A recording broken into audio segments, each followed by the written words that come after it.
Hi all, welcome back to our channel smart Soni Siva. ఈరోజు మన వీడియోలో గోధుమ పిండితో మైసూర్ బజ్జీని ఎలా చేయాలో చూపిస్తున్నాను.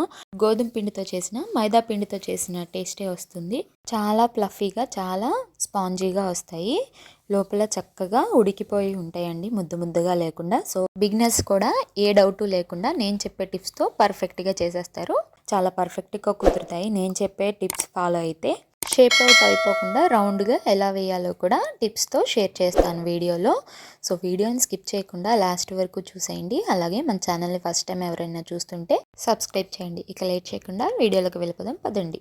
ముందుగా ఏదైనా ఒక కప్తో ఒక కప్ చిక్కటి పెరుగు తీసుకోండి. పెరుగు వేసుకొని ఒక బౌల్లో విస్కర్తో కానీ లేదా స్పూన్తో కానీ బాగా కలిపేసుకోవాలి. ఒక 2 నిమిషాల పాటు ఇలా కలుపుతూ ఉంటే ఇలా క్రీమీ టెక్చర్లో వస్తుంది. సో ఇప్పుడు ఏ కప్పుతో అయితే పెరుగు తీసుకున్నామో అదే కప్పుతో ఒక కప్పు దాకా నీళ్ళు వేసుకోండి. మీరు మజ్జిగ అయినా యూజ్ చేయొచ్చండి. మజ్జిగ అయితే 1.5 కప్పు దాకా వేసుకోవచ్చు. ఇలా 2 నిమిషాలు కలిపేసుకున్న తర్వాత ఇందులోకి 1 టేబుల్ స్పూన్ జీలకర్ర, ఒక 1/2 టీ స్పూన్ ఉప్పు, 1/4 టీ స్పూన్ దాకా సోడా ఉప్పు వేసుకోండి. సోడా ఉప్పు కంపల్సరీ వేయాలండి, ఇన్స్టెంట్గా చేస్తున్నాం కాబట్టి. ఇప్పుడు ఇందులోకి సన్నగా తురుముకున్న అల్లం ముక్కలు, అలాగే సన్నగా కట్ చేసుకున్న కరివేపాకు కూడా వేసుకొని అంతా బాగా కలిసే విధంగా బాగా కలుపుకోవాలి. ఇలా ఎంత కలుపుకుంటే అంత ఫ్లఫీగా వస్తాయి.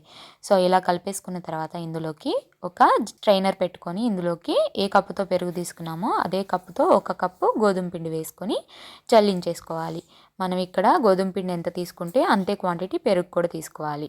సో ఇలా జల్లించుకున్న తర్వాత చేత్తో ఒకే డైరెక్షన్లో అంతా కలిసే విధంగా బాగా కలిపేసుకోవాలి. నేను వీడియోలో చూపిస్తున్నట్టు ఒకే డైరెక్షన్లో కలుపుకోవాలి. ఈ ప్రాసెస్ మొత్తం ఒక 2 to 3 మినిట్స్ అన్నా బాగా నీట్ చేసుకోవాలండి, బాగా కలుపుకోవాలి. ఇలా కలుపుకోవడం వల్లే మనకి ఫ్లఫీనెస్ అనేది వస్తుంది. సో ఇలా బాగా కలిపేసుకున్న తర్వాత ఇప్పుడు నేను వీడియోలో చూపిస్తున్నట్టుగా ట్యాప్ చేస్తూ కలుపుకోవాలి. ఇప్పుడు ఇలా కలిపేసుకున్న తర్వాత పిండిని ఒక కనీసం 2 గంటల సేపు అన్నా నానబెట్టుకోవాలి. సో మూత పెట్టేసుకొని 2 అవర్స్ నానబెట్టేసుకోవాలి. ఇప్పుడు 2 అవర్స్ తర్వాత మూత తీసి చూపిస్తున్నాను చూడండి పిండి చాలా ఫ్లఫీగా చాలా బాగా నానిపోయింది. సో ఇప్పుడు మళ్ళీ ఒకసారి అంతా బాగా కలిసే విధంగా కలిపేసుకోవాలి. ఇలా పిండి కలిపేటప్పుడే డీప్ ఫ్రైకి సరిపడా ఆయిల్ పెట్టేసుకోండి. ఇలా కలిపేసుకున్న తర్వాత ముందుగా మనం ఆయిల్ పెట్టుకున్నాం కదా, ఇప్పుడు ఆయిల్ అనేది మరీ ఎక్కువ హీట్ అవ్వకూడదండి. సో ఆయిల్లో ఇలా కొంచెం పిండి వేయగానే బబుల్స్ లైట్గా ఫామ్ అవ్వాలి. ఇలా మీడియం హీట్లో హీట్ అవ్వాలి ఆయిల్ అనేది.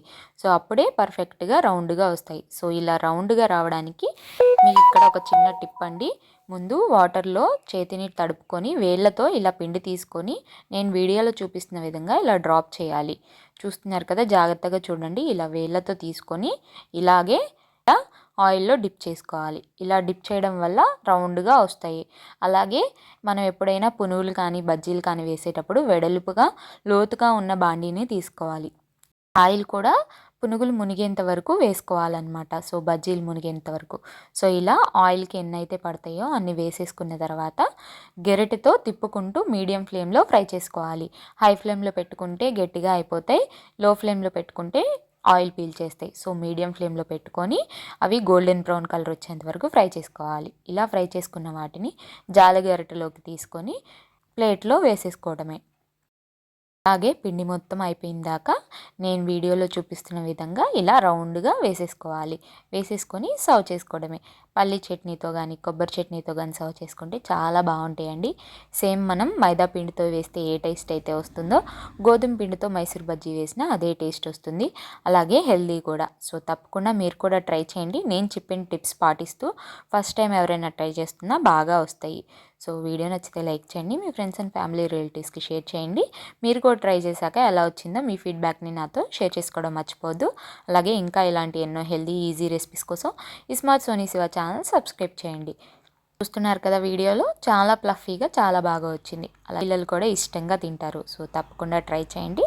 సో ఈ వీడియో అయితే ఇంతే. మరొక మంచి వీడియోతో మళ్ళీ మీ ముందుకు వచ్చేస్తా. అంతవరకు సెలవు. By all.